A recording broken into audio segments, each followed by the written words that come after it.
Bonsoir à toutes et à tous, et merci de votre présence. En premier lieu, je remercie la Fondation Michalski de m'avoir proposé ce temps de parole et d'avoir accepté d'inviter Marius Loris Rodionov et Julie Sass à m'accompagner pendant cette présentation. Au printemps 2023, Marius et Julie ont fait paraître chacun un livre aux presses séparées de Marseille. J'ai souhaité les inviter afin qu'ils et elles présentent leur ouvrage respectif. Je ne conçois pas l'écriture comme un acte solitaire. Elle est plutôt le produit de la fréquentation des textes des autres, que cela passe par la lecture ou des pratiques éditoriales. En mars 2021, un collectif dont je fais partie a fondé une imprimerie associative et militante à Marseille. Une imprimerie autogérée qui a plusieurs noms. Il y a des photocopieurs, une presse typo et des caractères en plomb mobile, une presse taille douce et un atelier de sérigraphie. Une vingtaine de personnes font vivre le lieu, dialoguent, donnent de leur temps et de leur savoir-faire. Des tracts, des affiches, de l'infokiosque, des fanzines et des livres de poésie sont régulièrement imprimés. C'est dans cet environnement que s'est créée une collection de livres brefs consacrés au langage de la justice. Le premier livre, que vous pourrez retrouver là-haut, et qui s'intitule « Présomption de salariat » de Théo Robin Langlois, a donné le ton et quelques principes formels à la collection. L'usage de matériaux textuels préexistants, dans le cadre de ce livre, le Code du travail et des tracts, la confrontation de différents registres de discours, en l'occurrence, dans Présomption de salariat, la lettre de la loi au récit de l'auteur de ses conditions de travail en tant qu'auto-entrepreneur pour une marque de luxe française, ainsi que l'emploi de plusieurs techniques d'impression, la photocopie et la presse typo en premier lieu. Le deuxième titre de la collection, Lettres passe-témoin, est un livre de l'autrice et juriste Caroline Knecht. Caroline s'est rendue à la publicité foncière, l'institution étatique qui conserve les titres de propriété, et a demandé à consulter le titre de propriété de l'immeuble dans lequel est installée cette institution. Le livre se construit autour de cette ruse. Le dialogue avec la personne chargée de lui transmettre le titre de propriété est restitué, tandis que Caroline Knecht, avec une grande économie de moyens, propose un exposé historique du droit de propriété en France. Là encore, documents officiels, expériences intimes et exposés historiques cohabitent. Avant d'aller plus loin, j'aimerais préciser que cette démarche, ou cette poétique, s'inscrive dans une tradition. D'autres poètes ont choisi d'utiliser des matériaux textuels préexistants pour composer des livres qui se classent dans le genre poétique. On pense par exemple à Reznikov, un poète américain qui a écrit Témoignages, les États-Unis, et qui est composé uniquement avec des rapports d'audience de tribunaux américains. À l'art poétique d'Olivier Cadiot, qu'il écrit cutter à la main, en découpant dans des grammaires de différentes époques, ou bien au travail de la poète russe Lida Yusupova dans Verdict, un livre entièrement construit à partir de documents juridiques produits par des tribunaux russes, notamment dans des affaires de féminicide, d'infanticide, de violences domestiques ou d'agressions et meurtres homophobes. Il y aurait bien d'autres exemples à donner. Cela dit, il me semble que cette collection a deux spécificités qui la rendent assez originale. D'une part, les livres travaillent à partir de la technicité des langages étudiés, et d'autre part, l'usage du facsimilé, de la photocopie, vient interroger directement la notion de preuve. Les travaux de Julie Sass et de Marius Loris Rodionov partagent ces deux caractéristiques. Voici le déroulé de la soirée tel que nous l'avons imaginé. Dans un premier temps, Julie Sass lira d'abord en intégralité « Le grand soir est-il ». Ça durera à peu près 15 minutes. Puis je lirai des extraits d'un livre à paraître le 18 avril et qui s'intitule « Le cours de l'eau », qui traite des rapports entre la propriété privée et l'eau dans le Code civil français. Et enfin, Marius Loris Rodionov proposera une performance à partir de sa publication « Très secret ». Avant de laisser la parole à Julie, j'aimerais juste la présenter rapidement. Julie Sass est diplômée de la ED Genève, elle est artiste et autrice. Elle a publié 2 ouvrages, Notes de la rédaction, chez Héros Limite en 2017, et Le grand soir est-il. Ce livre qu'elle va nous lire est un extrait d'un projet plus vaste en cours d'écriture. Il se concentre sur la problématique de la garde à vue, sur ce que cette procédure fait avec et au langage. Marius Loris Rodionov est quant à lui historien et poète. Il a notamment fait partie du collectif L'Armée Noire, pratique la performance ainsi que la poésie sonore et actuellement chercheur au FNRS en Belgique. Dans ses travaux d'écriture récents, croisant l'histoire et la poésie documentaire, il s'est intéressé au langage de la justice militaire française pendant la guerre d'indépendance de l'Algérie. Ça a donné notamment Procès-verbaux, paru aux éditions Aldante en 2021, et un ouvrage tiré de sa thèse « Désobéir en guerre d'Algérie », paru au Seuil l'année dernière. Le livre qu'il a réalisé aux Presses séparées de Marseille et qui s'intitule « Très secret » présente des facsimilés de documents classés secret défense par l'armée française. Donc, je vais maintenant laisser la parole à Julie. Merci Grégoire et merci également à la Fondation Michalski pour leur accueil.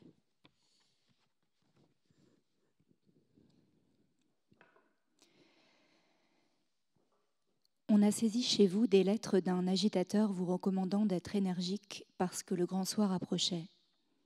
Que voulait dire cette phrase ? Le grand soir est-il un réseau d'apparence, une relation d'appartenance, la nuit des grands ensembles, une vue de l'esprit, un point de fuite sur la tangente. On se fait une image généralement confuse de la garde à vue. Tout au plus peut-on visualiser d'un coup d'œil perdu les quelques éléments de décor qui composent la scène d'une privation de liberté. Une rangée de néons blancs, des uniformes, le génie civil du béton armé sur lequel bute immanquablement la matière grise. Que voulait dire cette phrase ? La disposition de soi par des officiers dépositaires de l'autorité publique à des fins de surveillance et d'interrogatoire jette une lumière crue sur l'opacité des procédures langagières conduisant à l'invariable dispositif rédactionnel du procès verbal. En garde à vue, le procès du verbe n'admet pas le sens caché. Procès verbal. Préfecture de police, commissariat de Charenton-le-Pont, exécution des instructions de Monsieur le procureur de la République, interrogatoire de Monsieur Dumay au sujet d'une lettre écrite par lui à Monsieur Bonneau, compromis à la suite des troubles de Montceau-les-Mines. L'an 1882, nous, commissaires de police des communes du département de la Seine, spécialement chargés de la circonscription de Charenton-le-Pont, officiers de police judiciaire, auxiliaire de Monsieur le procureur de la République. Pour l'exécution des instructions de Monsieur le procureur de la République contenues dans sa lettre du 30 septembre dernier, avons fait rechercher le dénommé Dumay et lui avons adressé différentes questions auxquelles il a répondu comme suit. Je me nomme Dumay, Jean-Baptiste, âgé de 41 ans, né au Creusot en Saône-et-Loire, le 11 septembre 1841, de Sébastien et de Louise Forêt, marié et père de 4 enfants, comptable à Conflans, Charenton, rue Jean Pison, numéro 5, chez Monsieur Dumas. J'ai été condamné par contumace aux travaux forcés à perpétuité en 1871, étant maire du Creusot et pour faits politiques. Je connais Monsieur Bonneau, forgeron à Montceau-les-Mines, et j'ai eu quelques relations avec lui. Je lui ai écrit plusieurs lettres comme secrétaire de la Chambre syndicale des mineurs. Il se peut que je lui ai écrit le 27 octobre 1881, mais je n'en ai pas souvenir, les expressions « tenez-vous prêts »,« soyez énergiques »,« le grand jour approche ». Si j'ai écrit cette phrase, elle signifiait dans mon esprit que j'espérais voir l'émancipation prochaine des travailleurs, mais ce n'était nullement un mot d'ordre ou une excitation quelconque. Ce sont des phrases banales qui se lisent tous les jours dans les journaux avancés. Lecture faite, à persister et signer. De quoi nous avons dressé le présent procès-verbal qui sera au fin de droit transmis à Monsieur le procureur de la République avec les 2 pièces communiquées, le commissaire de police. Poursuivant l'enquête de flagrance, le grand soir est-il ? Le théâtre des opérations, une saillance dans la section, un éclat dans la nuit. Choisissez un motif, tous les champs sont obligatoires. À ce jour, dans une pièce à conviction, quelque chose qui n'est pas explicite n'a toujours pas été saisi par le non-récepteur d'un message. Quelque chose présente un sens obscur et quelqu'un d'officiel doit faire preuve de clairvoyance en portant le verbe « haut ». Une opération de décryptage éclairée au néon blanc spécule sur la négociation ordinaire du sens, actualise des significations par rapport à des contextes, tire profit des silences. Il n'y a pas de représentation certaine de ce qui échappe au regard.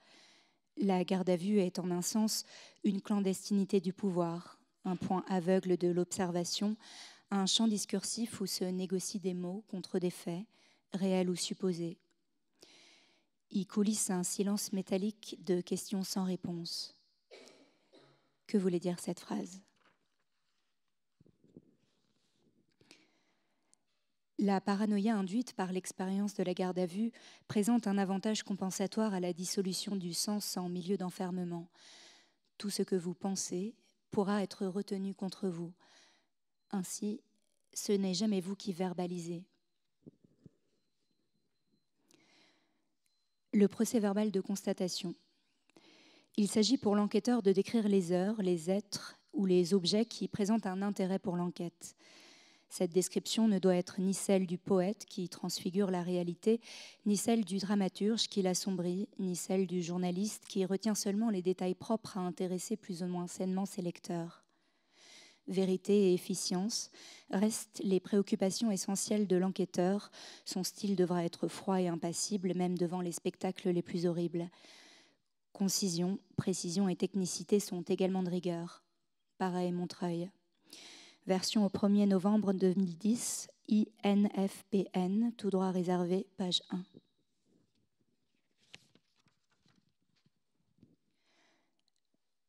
Le grand soir est-il la métaphore, l'imaginaire, un instrument politique, une instruction pratique, un message sans équivoque. Affaire. Dans le compte-rendu des audiences du procès qui suit les incidents de la nuit du 15 au 16 août 1882 à Montceau-les-Mines, qui ont vu des ouvriers attaquer des calvaires avant de saccager une chapelle, le grand jour, supposément formulé par Dumay dans une lettre à Bonneau datant du 27 octobre 1881, bascule. Au cours du procès, le juge interroge Bonneau. On a saisi chez vous des lettres de cet agitateur Dumay, vous recommandant d'être énergique parce que le grand soir approchait. Que voulait dire cette phrase ? Au procès, le jeu des associations est un terrain glissant. Dans le camp opposé, rien ne se suit à la lettre. Sa saisie fait le procès du verbe.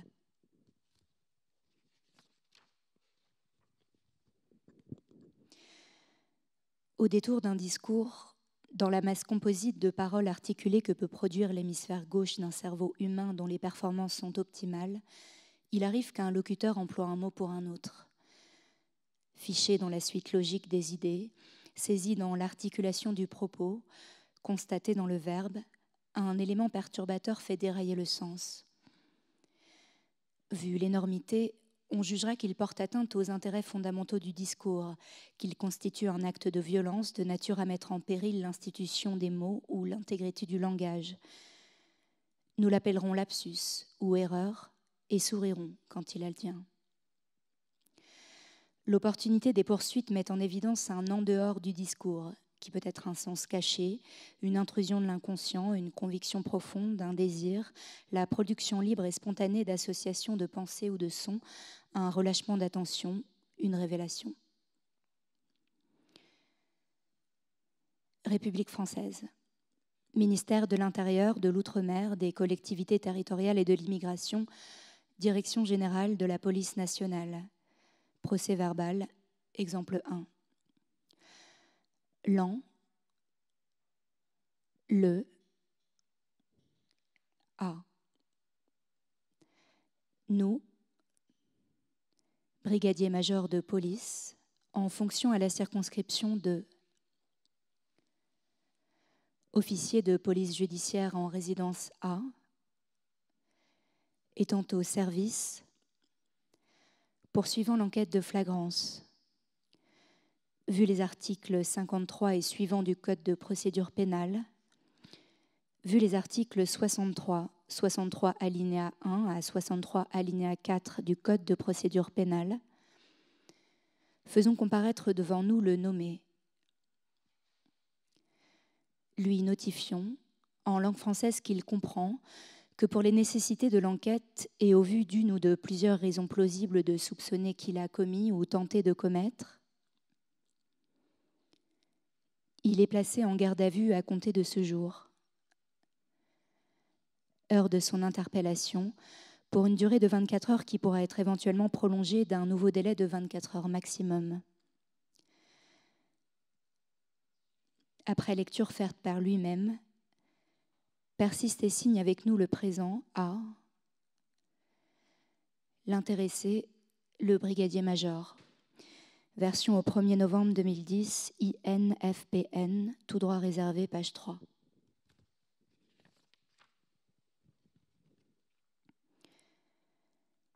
La garde à vue fait éprouver le temps long d'une histoire à trous.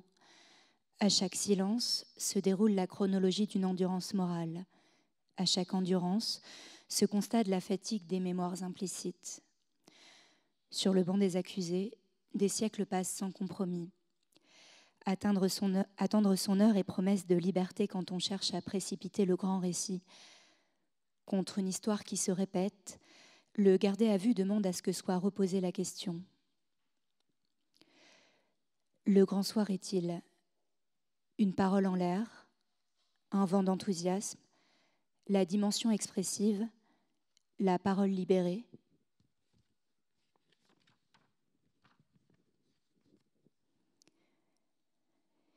N'avoir toute l'attitude que dans les limites de la case assure l'étonnement toujours renouvelé d'une mauvaise réponse tactique.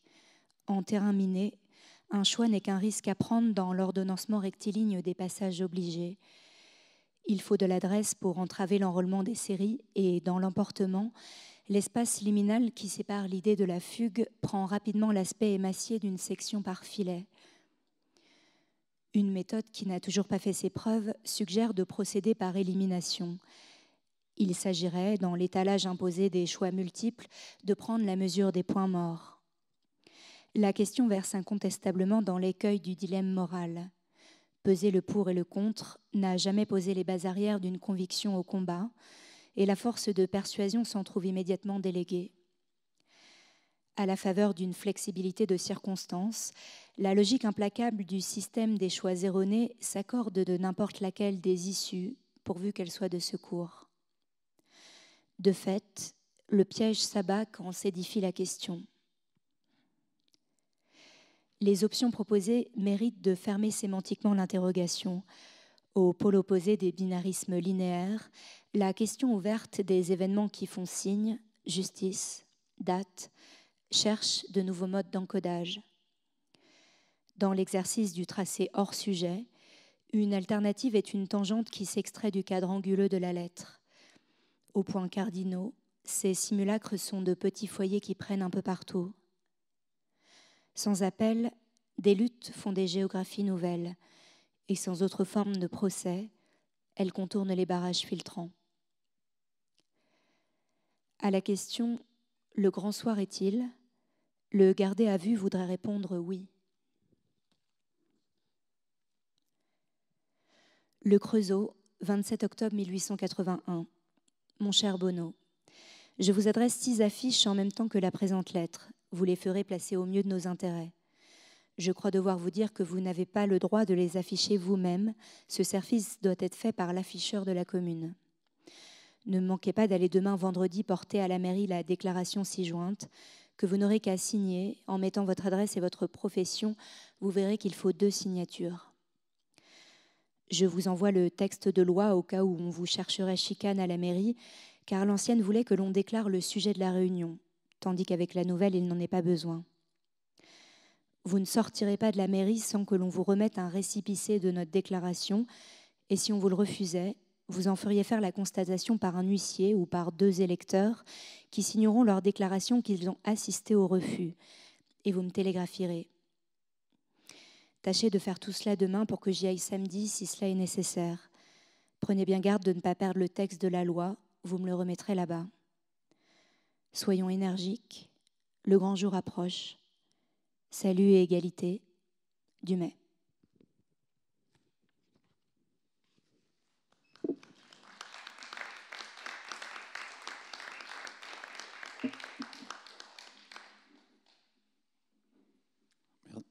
Merci Julie. Quant à moi, je vais vous lire un extrait. Donc, c'est la dernière partie d'un livre qui s'appelle Le cours de l'eau, qui va paraître en avril aux éditions Corti, et dans lequel j'ai commenté des articles du Code civil, donc pas en tant que juriste, parce que je ne suis pas juriste. Et en fait, j'ai prélevé dans le Code civil tous les articles dans lesquels il était fait mention de l'eau, parce que je trouvais intéressant la tension qu'il y avait entre le Code civil, donc, qui concerne le droit de propriété, et l'eau, qui est un élément fluide et qui déjoue systématiquement les catégories juridiques.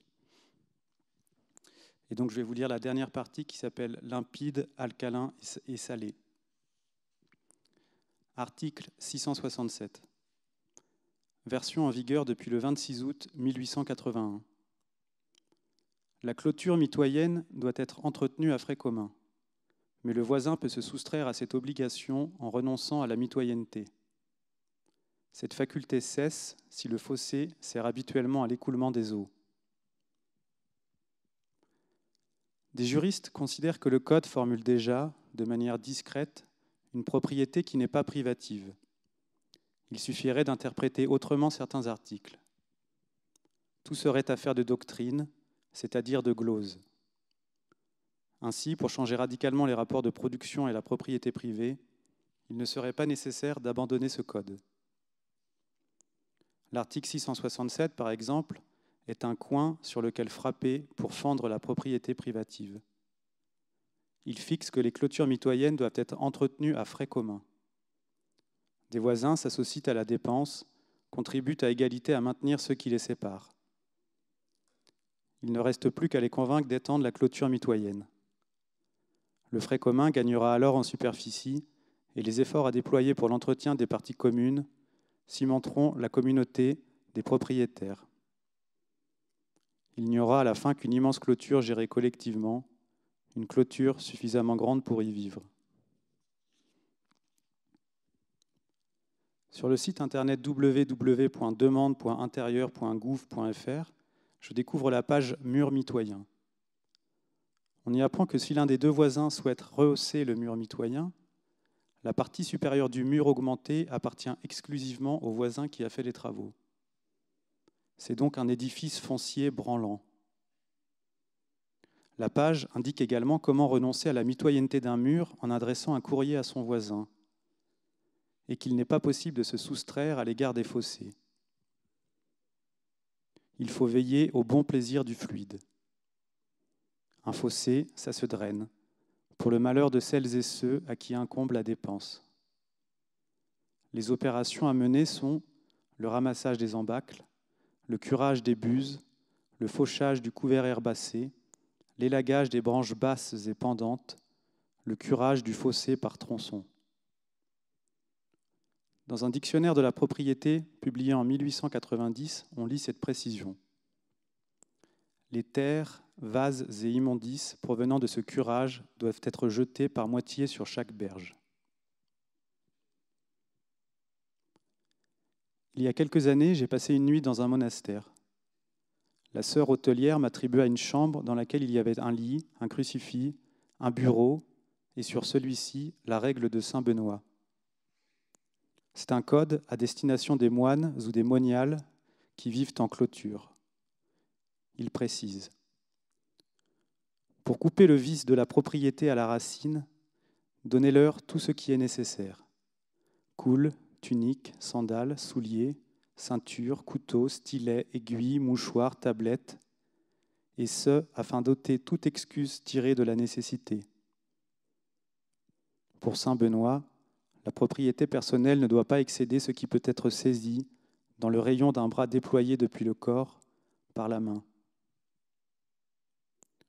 Ailleurs, saint Benoît écrit que le monastère doit être construit de telle sorte que l'on y trouve toutes les choses nécessaires, c'est-à-dire de l'eau, un moulin, un jardin et des ateliers pour que les divers métiers puissent être exercés à l'intérieur de la clôture. Au XIIIe siècle, des glossateurs du droit romain se posèrent une question. Qu'advient-il d'un monastère, c'est-à-dire d'une collectivité dont tous les membres ont disparu ? Est-ce que les terres du monastère appartiennent à la somme de tous les moines ou bien au mur du monastère lui-même, qui serait plus grand que cette somme? Cette question suppose qu'une chose puisse en posséder une autre, c'est-à-dire que soit sujet de droit un bâtiment et que le propriétaire des lieux soit une église ou une chapelle. De la terre qui se possède elle-même, des fleuves devenus sujets de droit, de l'eau considérée chose sans maître. Si le droit a une puissance d'invention qui lui est propre, il ne montre aucune imagination lorsqu'il s'agit de propriété privée. Une relation de contiguïté spatiale suffit à attribuer un objet de droit à un sujet de droit. Les sources, par exemple, appartiennent au propriétaire d'un fond du simple fait d'y apparaître. Cela semble logique après tout, pourquoi pas? Mais c'est décevant au regard des fabulations techniques dont le droit est capable. Des juristes pourraient imaginer de nouvelles histoires, de nouveaux liens, de nouvelles façons d'intriquer objets et sujets et propriétaires et cours d'eau. Par exemple, ils pourraient écrire un code nouveau qui instituerait que les fleuves ont le même statut que la haute mer. Ainsi, le Rhin ou le Rhône se couvriraient de pavillons merveilleusement composites, contraints seulement de respecter le milieu fluvial et la liberté de circulation. Mais je me demande, même si le droit est capable d'articuler, de désarticuler, de réarticuler les taxonomies établies, est-ce qu'il suffit de corriger un texte pour transformer les rapports de production? Est-ce la loi qui institue la société ou l'inverse?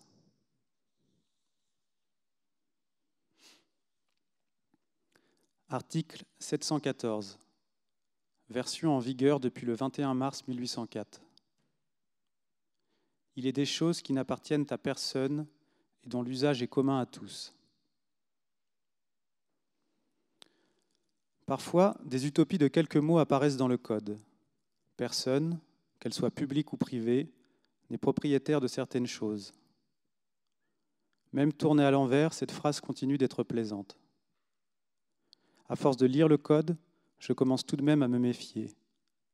Si l'eau de pluie, l'eau de source et les eaux closes sont appropriables, si être fluide et indispensable à la vie ne sont pas des garanties contre la privatisation, peu de choses entrent pleinement dans le périmètre de cet article. L'air échappe encore au marché. Si on exclut de l'air la climatisation, les particules fines, les embruns et l'ensemble des purificateurs, qu'ils soient naturels ou artificiels. Certaines marchandises à l'état d'ordure sont également des choses sans maître. Les débris de plastique, tout ce que le recyclage ne saurait valoriser. Des créatures ailées ont également la chance de pouvoir s'envoler à l'approche d'un titre de propriété. Tandis que les poissons qui nagent dans les eaux internationales ne sont les biens ni d'un propriétaire, ni d'une personne publique. Toutefois, ce sont des choses qui n'appartiennent à personne, mais dont l'usage n'est pas commun à tous, puisque ces choses vivantes se gouvernent elles-mêmes. J'ai lu dans plusieurs arrêts de la Cour de cassation que l'eau, comme les ondes radio, dès lors qu'elles se diffusent dans l'atmosphère, leur usage est commun à tous.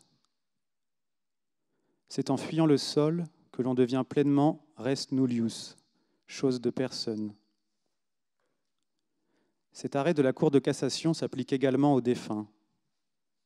Les morts, la vapeur, les ondes, la lumière produite par le soleil n'appartiennent à personne et leur usage est commun à tous.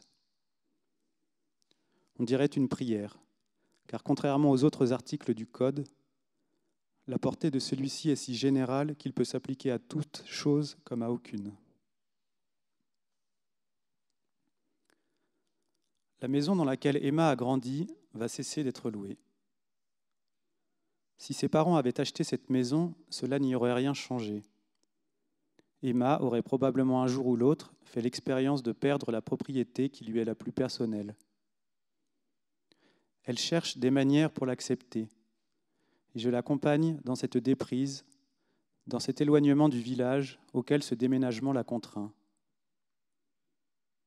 Je me rends compte que si Emma est capable de surmonter cela, alors même que cette maison n'est pas simplement chargée de souvenirs, mais c'est muet en mémorial, en un lieu dédié à la mémoire de sa mère, Roxana, alors il n'y a pas de propriété dont on ne peut se défaire. Emma, sa sœur et son père doivent départager les objets, choisir ceux à conserver, choisir qui gardera telle assiette ou tel meuble. Tous les trois délibèrent, ces choses du souvenir leur sont communes. Il ne s'agit pas de faire valoir des droits, mais, au principe, de reconnaître qu'il et elle possèdent conjointement toutes ces choses de la maison et de Roxana, en sont les dépositaires plutôt. Cette déprise, ce renoncement ne menace pas le lien particulier de chacune et chacun avec elle. Ce lien est fondé sur autre chose que la propriété d'un ou de plusieurs biens, parce que cette dépossession est collective et que cette maison et que cette famille se situent à l'intersection de leurs 4 vies. Tous les 4 n'ont eu le droit de jouir de ce pavillon que relativement, c'est-à-dire selon des conditions énoncées dans un bail. Ils y ont vécu dignement et heureux sans avoir sur ce bien un pouvoir absolu. Et peut-être l'ont-ils aimé d'autant plus qu'ils n'avaient le droit ni de le mener à sa perte, ni d'en tirer des bénéfices. La maison était là avant eux et continuera ensuite, même si les propriétaires vont agrandir la cuisine pour louer plus cher. Ces propriétaires qui portent une particule à leur nom de famille et possèdent la moitié du village. Emma craint par-dessus tout de jeter quelque chose qu'elle regrettera. Des phrases écrites par sa mère sur des tickets de caisse, une brochure du planning familial, les cartes postales des tantes ou de ceux restés au Chili. Elle aimerait pouvoir garder tous les objets et ne rien oublier. Mais elle dit, pour se souvenir, il faut des manques. Je trouve au fond d'un carton Minima Moralia. Le désespoir prend l'accent de l'irrévocable, non parce que les choses ne peuvent plus s'arranger une fois encore, mais parce qu'il entraîne également le passé dans son abîme. J'ai l'impression que le désespoir provient d'une dialectique mortifère. Le Code nous impose de choisir entre le propriétaire omnipotent et l'État, entre la propriété privative et la propriété publique, entre deux choses qui sont encore et toujours de la propriété et qui se légitiment réciproquement. Et cette dialectique entraîne les communs dans son abîme, la mémoire de prés, de sources, de forêts et de tant d'autres choses qui n'étaient pas détenues par un seul maître, mais en commun, et dont l'usage était réglé par la communauté. Quelle serait la propriété minimale, la quantité de biens qu'il serait bon que chaque personne possède en propre, sans devoir en négocier l'usage avec quiconque? Une cuillère, un lit, un album photo, un hectare. J'ai compris que je n'arrivais pas à répondre à cette question car elle s'adresse en fait à une assemblée de personnes. Sa réponse ne peut résulter que d'une délibération. Nous avons suivi à la sortie du village une fille qui tirait une valise dont les roues étaient détruites. Elle laissait sur le sol une griffure.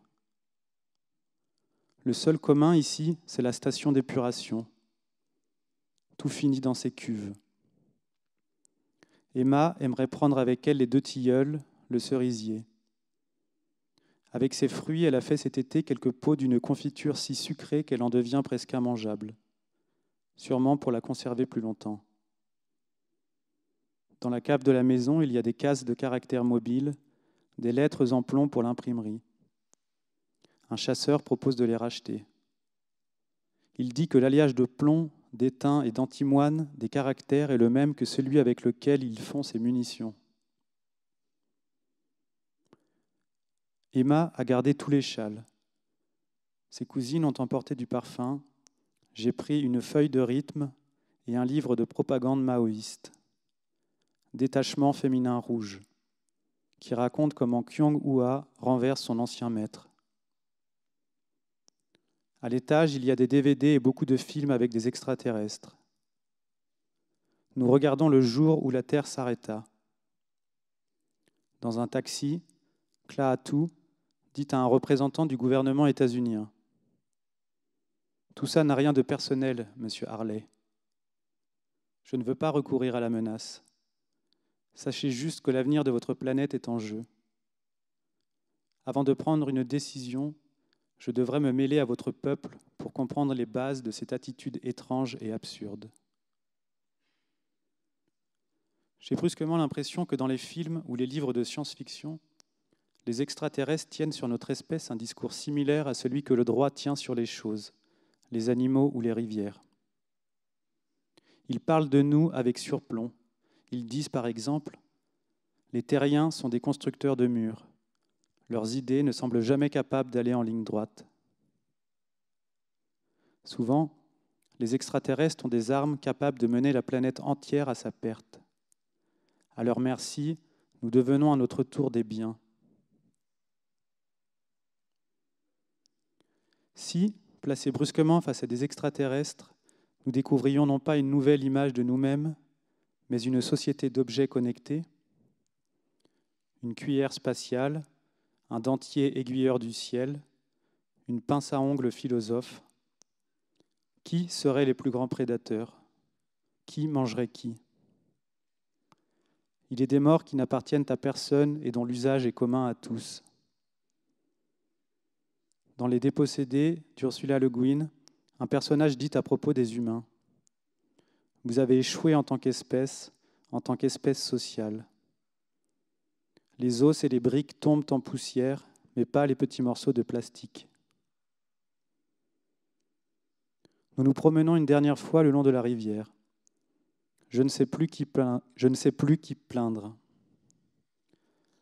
Les oiseaux étouffés par le plastique ou les débris d'objets que l'eau, le vent et le soleil désagrègent lentement et emportent vers l'Atlantique.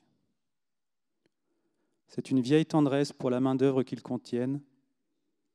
Je suis tellement consumé par l'attraction de la marchandise que je m'identifie à un capuchon de stylo bic.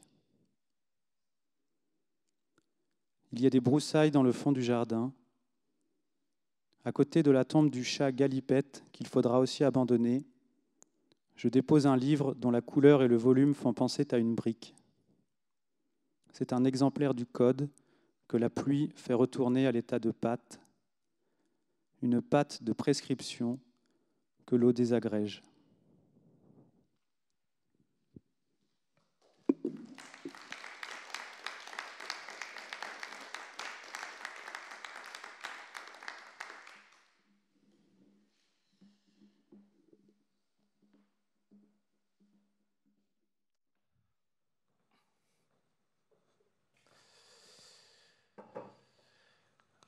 Ça marche? Vous entendez? Oui. Non, juste avant de commencer, je pensais aux 2 lectures qui ont été faites et je me suis dit qu'en fait, effectivement, ce travail de poésie sur le droit que tu as lancé dans ta collection, etc., qu'on est plusieurs à explorer, ça me fait penser au fait que l'inflation du droit, je vais citer Saint-Just, ce n'est pas le révolutionnaire français, qui disait « Un État démocratique, c'est un État où il y a peu de lois ».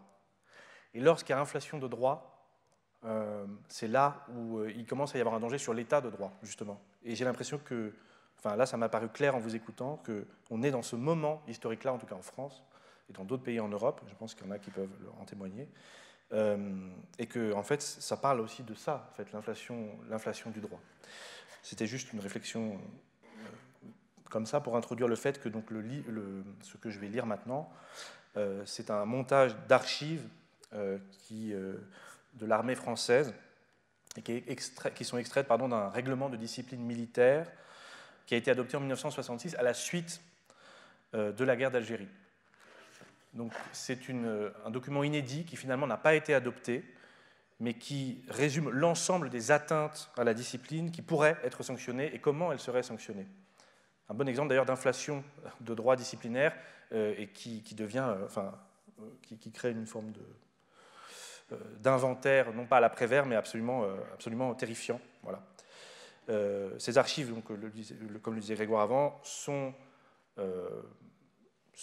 classées secret défense. Évidemment, tant qu'il n'y a pas de noms qui sont révélés, on peut les lire, mais effectivement, c'est des archives qui ne sont pas faciles à voir et que j'ai pu observer dans le cadre de mon travail d'historien, mais maintenant je vais vous en faire une autre lecture. Donc je commence la liste qui s'appelle le barème des punitions Projet de 1966, très secret. Désertion à l'intérieur, 5 ans de prison. Désertion à l'étranger, 5 à 10 ans de prison. Désertion à bande armée, 5 à 10 ans de prison. Désertion à l'ennemi ou en présence de l'ennemi, peine de mort. Provocation à la désertion, 1 à 2 ans de prison. Recel de déserteur, 1 à 2 ans de prison. Tiens, en bande armée, désertion à l'étranger en guerre, peine de mort. En Algérie, la France n'était pas en guerre. L'Algérie, c'était la France. Depuis 1848, 3 départements français. En 1870 commence la colonisation. Ah non, avant, en 1830, avait commencé la guerre de conquête des colonnes Bugeaud et des Enfumades jusqu'en 1848, qui deviennent 3 départements. En 1870, les Maltais, les Espagnols, les Italiens arrivent, puis les Français pour s'occuper de l'Algérie jusqu'en 1945. On leur promet la citoyenneté égale aux Algériens qu'ils n'auront pas. C'est les journées de Sétif le 8 mai, puis c'est la guerre d'Algérie en 1945. Mais ce n'est pas une guerre. On appelle cela les événements de l'Algérie. Donc on parlera de désertion en temps de paix, 5 à 10 ans de prison. Absence irrégulière. Manquer volontairement le départ de son unité, 30 jours de prison. Manquer volontairement le départ de son unité, de son bâtiment, de son aéronef, 30 jours de prison. Absence de plus de 24 heures n'entraînant pas de désertion, 30 jours de prison. Absence de 24 heures, 15 jours de prison. Absence de 12 heures, 8 jours de prison. Absence de 6 heures, 10 jours de conseil de salle de police. Retard pour rejoindre son unité à la fin d'une mission, 5 jours de salle de police, s'esquiver d'une enceinte militaire ou du bord étant de service, 20 jours de prison, s'esquiver du bord n'étant pas de service, armée de mer seulement, 6 jours de prison, s'esquiver d'une enceinte militaire ou du bord étant consigné sanitaire, 6 jours de prison, se blesser volontairement ou se soustraire au travail, 30 jours de prison. Là, il y a une amélioration pendant la Première Guerre mondiale. Les fusillés, en tout cas les gens qui ne voulaient pas aller au front, on se rappelle en France, par exemple, risquaient la peine de mort pour se couper le doigt. En Algérie, on est passé à 30 jours de prison. Tiens, il y a du progrès. Capitulation, peine de mort. Trahison, peine de mort. Atteinte à la défense nationale, peine de mort, ça dépend. Complot contre l'autorité du commandement, la discipline ou la sécurité de l'unité. Tribunal militaire, 10 ans. Commandement pris ou retenu sans ordre ou motif légitime, 5 à 10 ans. Pillage, 1 à 2 ans. Destruction, perte et mise hors de service volontaire d'édifices, d'ouvrages, de bâtiments de la marine, d'aéronefs, d'approvisionnement, armement matériel de la défense nationale, 1 à 2 ans de prison. Briser ou détériorer volontairement du matériel, 30 jours de prison. Détériorer sciemment du petit matériel, de l'outillage ou des effets d'habillement, 30 jours de prison. Gaspiller sciemment des matières et des denrées consommables, 10 jours de prison. Indélicatesse. Vol, article 479 du Code pénal, de 1 à 5 ans de prison. Larcin, 30 jours de prison. Tenter de s'approprier des effets ou des objets appartenant à autrui, 25 jours de prison. Fouiller dans l'armoire, la caisson, les affaires personnelles d'autrui, 25 jours de prison. Prendre sans autorisation la clé d'une armoire, d'un local ou de tout endroit contenant du matériel, 20 jours de prison. Disposer d'effets appartenant à autrui sans intention de se les approprier, 10 jours de prison. Donner ou vendre des boissons ou des vivres appartenant à une collectivité militaire, 20 jours de prison. Ne pas appliquer les tarifs fixés, coopératives, foyers, tailleurs, cordonniers, coiffeurs, 10 jours de prison. Ça coûte cher le coiffeur. Être l'objet d'une réclamation justifiée au sujet d'une indélicatesse commise dans la vie privée et préjudiciable au nom de l'armée, 8 jours de prison. Outrage au drapeau ou à l'armée, omettre de saluer le drapeau, les couleurs, une troupe en armes ou un supérieur, 10 jours de prison. Organiser, provoquer une manifestation contraire à la discipline ou au devoir militaire, 60 jours de prison. Incitation à commettre des actes contraires au devoir ou à la discipline, 1 à 2 ans de prison. Tenter de détourner un camarade ou un subalterne du devoir militaire, 30 jours de prison. Chercher à détourner un camarade ou un subalterne du devoir militaire, 15 jours de prison. Je n'ai pas saisi la nuance. Tenter de détourner un camarade ou un subalterne du devoir militaire, 30 jours de prison. Chercher à détourner un camarade ou un subalterne du devoir militaire, 15 jours de prison. D'accord. Démoralisation, tentative de démoralisation de l'armée, article 84 du Code pénal. Le moral, tiens, le moral, ça renvoie aux études sur le moral. Ça renvoie avant la Seconde Guerre mondiale, quand les Américains avaient créé avec l'US Army des bureaux sur le moral, et puis ensuite c'est devenu les 5e bureaux en Indochine, puis en Algérie, oui. C'est la guerre psychologique, c'est la guerre contre le communisme. Ils ont lu Tchaïkovski, le viol politique des foules, ils ont lu Mao, ils ont cru lire Mao, ils ont lu Lénine, ils ont lu aussi Taylor, mais ils ont surtout lu Lénine, ils ont cru que le communisme allait mener une guerre mondiale, et donc ils ont commencé avec des 5e bureaux, avec des guerres psychologiques. Ça a commencé en Indochine avec Delattre, et puis ensuite il est mort en 51, et puis ensuite ça a été Massu en 56-57 à Alger, dans les Aurès d'abord, et puis ensuite à Alger, la torture à grande échelle avec Bijard, les crevettes Bijard, etc. La guerre contre-révolutionnaire et c'est trinqué avec la guerre psychologique et la Cherois, etc. On passe des films dans le bled, on regroupe dans des camps de concentration les Algériens, et puis ensuite on va faire la guerre à deux faces, on va faire la guerre dans le bled, et puis on va donner des dispensaires avec de la santé, on va proposer des écoles, on va alphabétiser, parce qu'on n'a pas alphabétisé en Algérie, donc on va décider de faire une guerre sociale. C'est ça aussi la guerre contre-révolutionnaire, c'est prendre le contrôle psychologique des foules. Mais ça, ce n'est pas puni dans le Code pénal, je crois. Démoralisation tentative, donc propagande antimilitariste, 30 jours de prison, révolte, Code militaire, de 1 à 2 ans de prison. Rébellion envers la force armée ou les agents de l'autorité, de 1 à 2 ans de prison. Prendre part à une manifestation contraire à la discipline ou au devoir militaire, 30 jours de prison. Chant séditieux ou antimilitariste, 30 jours de prison. Écrire ou se faire tatouer des devises ou dessins subversifs ou contraires à la discipline ou aux bonnes mœurs, 30 jours de prison.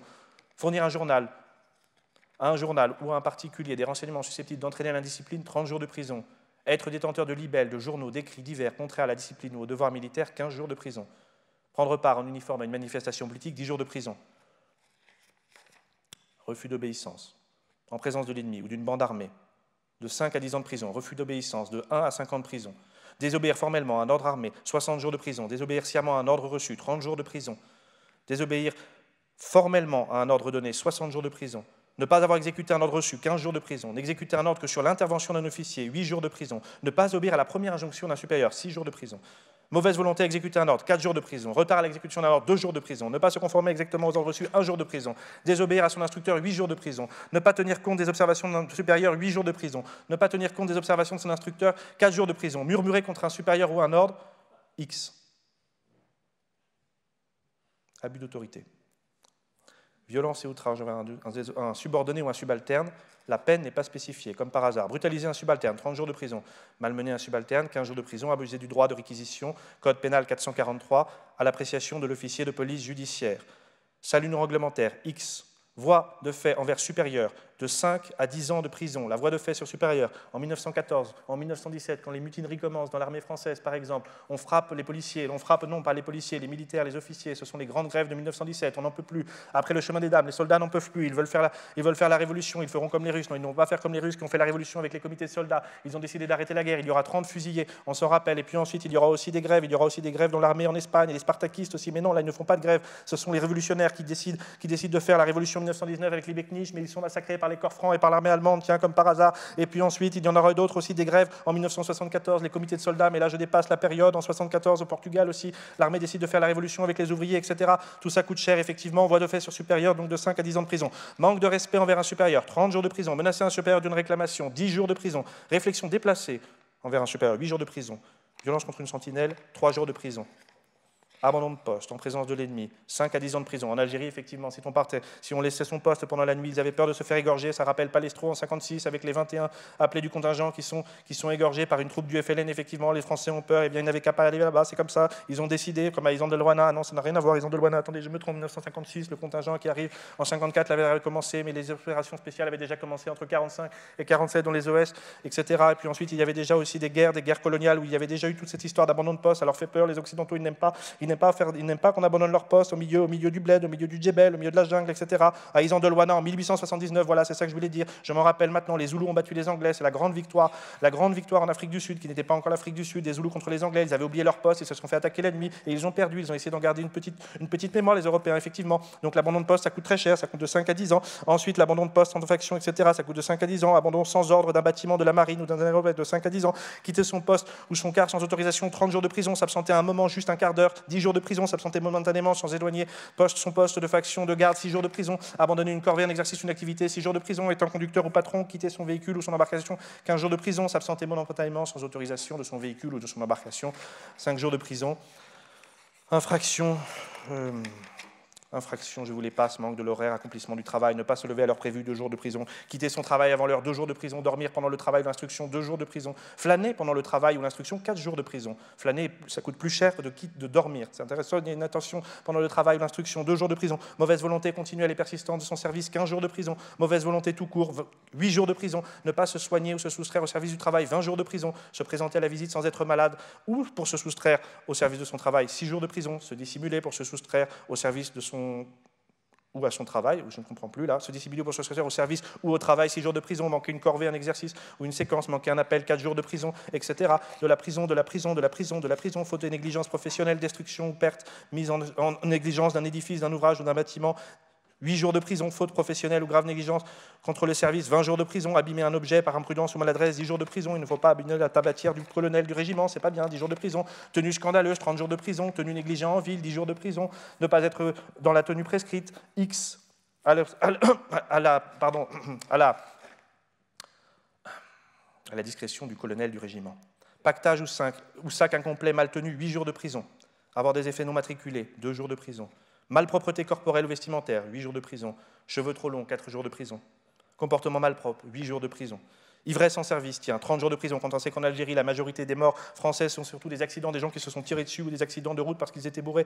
On le sait, donc 30 jours de prison. L'armée française a peur en Algérie de l'ivresse. Ivresse avec désordre et scandale public, 20 jours de prison. Ivresse avec désordre et scandale à l'intérieur d'une enceinte militaire ou à bord de quelque chose, point, 10 jours de prison. Ivresse, 6 jours de prison. Causer du désordre étant de service ou faisant partie d'un détachement, 30 jours de prison. Causer du désordre, provoquer un scandale en ville, 20 jours de prison. Causer du désordre, provoquer du scandale à l'intérieur d'une enceinte militaire, 10 jours de prison. Avoir pris part à une rixe ou une bagarre, 15 jours de prison, tiens, c'est pas cher ça. Brutaliser un camarade, 10 jours de prison, bon, ça c'est pas cher. Se battre avec quelqu'un, 6 jours de prison, alors qu'on se bat tout le temps dans l'armée. Faute très grave contre la morale, 30 jours de prison. Faute grave contre la morale, 30 jours de prison aussi. Et voilà.